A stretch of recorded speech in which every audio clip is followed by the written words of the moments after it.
The video you are about to see was shot in Kingsland, Texas. It's not about the tragedy that befell a group of 5 youths in the 1970s. In particular, it's not about Sally Hardesty. It was tragic then because they were young. Had they lived very, very long lives, they could not have expected what would happen to Chain Saw Massacre fans as Allen Danziger turned 80 in the blazing Texas sun. They knew him as Chainsaw Jerry and bought his bobbleheads. They paid for Ed Neal, the hitchhiker, to autograph photos from this house.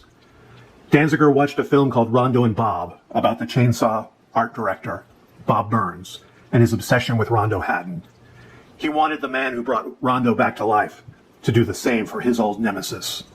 The events of this day were to reveal a giant animatronic Leatherface with severed toes scattered under his feet, a green blood-stained van that was all too familiar, and most frightening of all, the return to life of Sally's snotty invalid brother, Franklin. It was one of the most bizarre days in the annals of American history. Did I mention Rondo Hatton was there?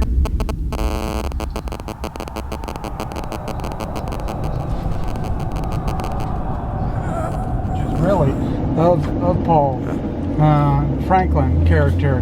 So looking at all these pictures, and one picture here, he looks like a kid. Another, he looks like a full man. Another one, his eyebrows look like Groucho's marks. And another picture, his eyebrows look normal. It depends how they shot it, but capturing that likeness was harder than I thought it would be.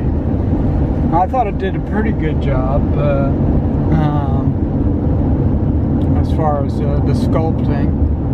Now a lot will depend on the person wearing the mask and how they perform, if they're a real actor or not, so whether that character comes out. For Rondo and Bob, you did it for the actual actor's face. Yes. Yeah.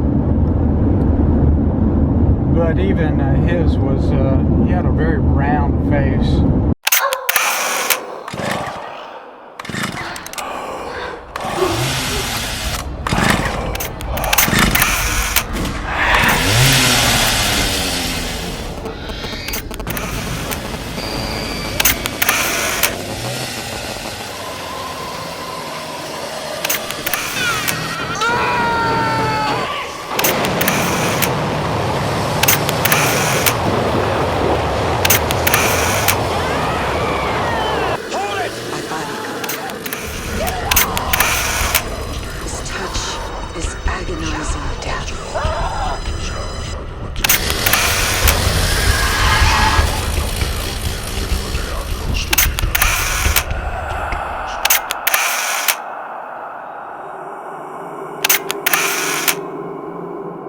Okay, I'm gonna go there because nobody's gonna be there.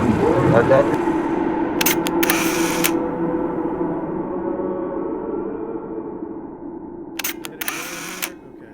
Rondo and Bob, you saw the film. Oh, I enjoyed it very much because I knew Bob, and he was a genius.